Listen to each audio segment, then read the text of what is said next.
Napansin mo na rin ba ang damong ito sa inyong bakuran?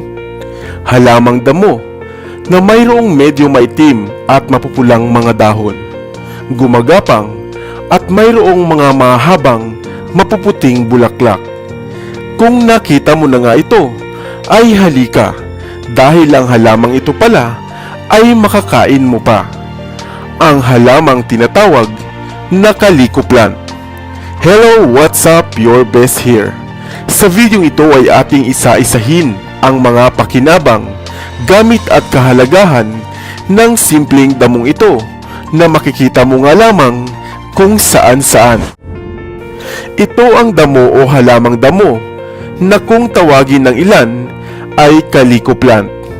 Kilala rin ito sa iba pang katawagan katulad ng parrot leaf, Baptist plant, border plant, Jacob's coat, Shufli at Alternanthera betsickiana bilang scientific name.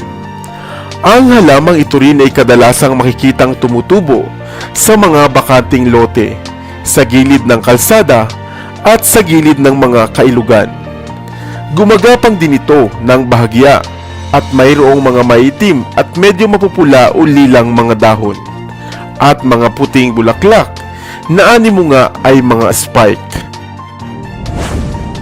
Kilala lamang ang damong ito bilang lunas sa pagkakaroon ng mga landslide dahil sa mayaman nitong root system na nakatutulong nga upang maiwasan ang pagguho ng lupa.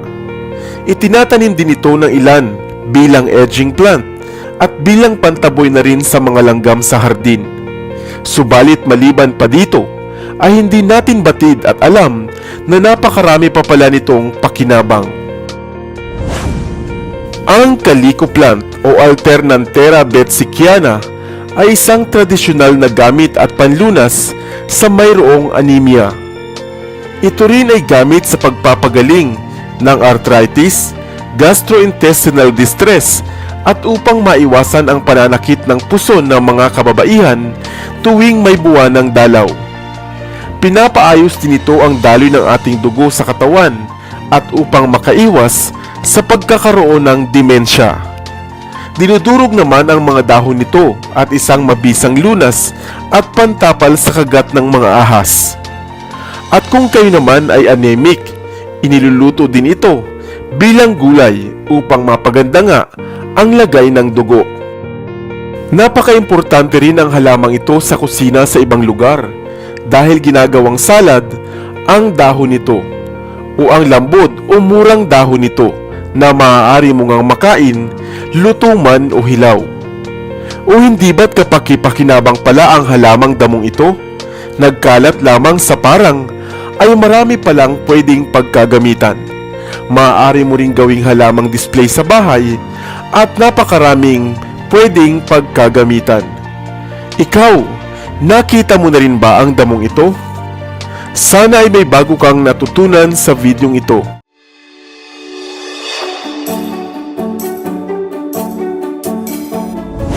Halamang damo na tumutubo lamang kung saan-saan. Halamang damo na hindi nga pinapansin ng karamihan. Batid mo ba na ito ang maaaring magsalba sa iyo sa oras ng kagipitan? Ano nga ba ang halamang damong ito na mabisang gamot at lunas sa kamandag at kagat ng ahas? Pamilyar ka ba sa damong ito? Hello, what's up? Your best here. Marami na ngang mga naglabasang gamot at panlunas sa mga kagat-kagat ng insekto at ahas na mabibili sa mga butika. Mga gamot na pawang hindi lahat ay mayroong access upang ito ay mabili. Minsan ay hindi rin ito available sa butika o kaya naman ay labis-labis naman ang halaga o presyo nito. Lalo na nga kung kayo ay nasa probinsya at napakalayo nga sa mga ospital.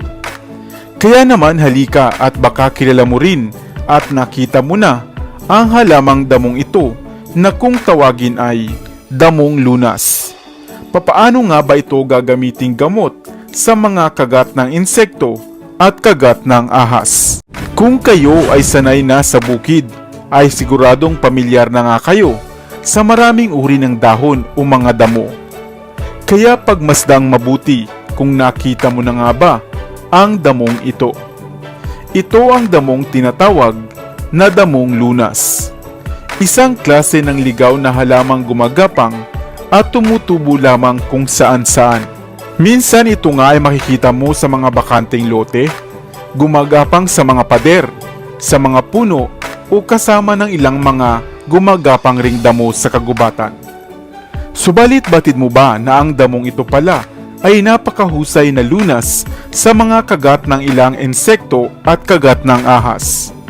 Maraming klase ng ahas at hindi nga naman lahat ng kagat nito ay makamandag.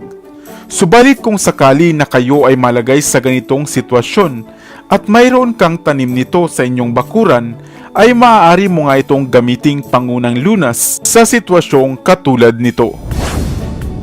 Ang dahon ng damong ito ay animoy hugis puso na nagtataglay ng mga giling-giting sa gilid o mga patilos sa mga gilid ng dahon nito. Maaari mong kunin ang ilang piraso ng dahon nito, durugin, at saka itapal sa bahaging nakagat. Mainam rin na iyo itong nguyain at inumin ang magiging katas nito upang mapigilan ang pagkalat pa ng kamandag. Ito ay nagtataglay ng mga mineral na nakatutulong upang linisin ang ating mga bloodstream. Maaari mo rin itong ilaga at gawing tsaa upang maging panlinis sa inyong dugo. Sadyang marami pang ang mga halaman, damo, puno at mga bagay na likha ng Diyos ang nasa paligid lamang natin ang maaari nga nating mapakinabangan. Nag-aantay lamang ito ng tamang panahon upang matuklasan. Ikaw, nakita mo na rin ba ang halamang damong ito? Sana ay may bago kang natutunan sa videong ito. Iwan ka naman ng comment sa comment section sa ibaba. I-like at i-share mo na rin para naman sa kaalaman ng iba. Dito na sa Best TV, tayo ay matuto, utak mapuno ng bagong kaalaman. Dito na sa Best TV, tayo ay lumibot, lihim na mundo ay ating matuklasan. Dito yan sa Best TV, dito yan sa Best TV, dito yan sa Best TV. Sapagkat ang mga laki may alam, dito yan sa Best Tara TV. bes, sabay-sabay tayo na matuto, pagkat dito sa mundo lamang ang siyang marunong. Ating utak salina ng panibagong dunong, mga bagay na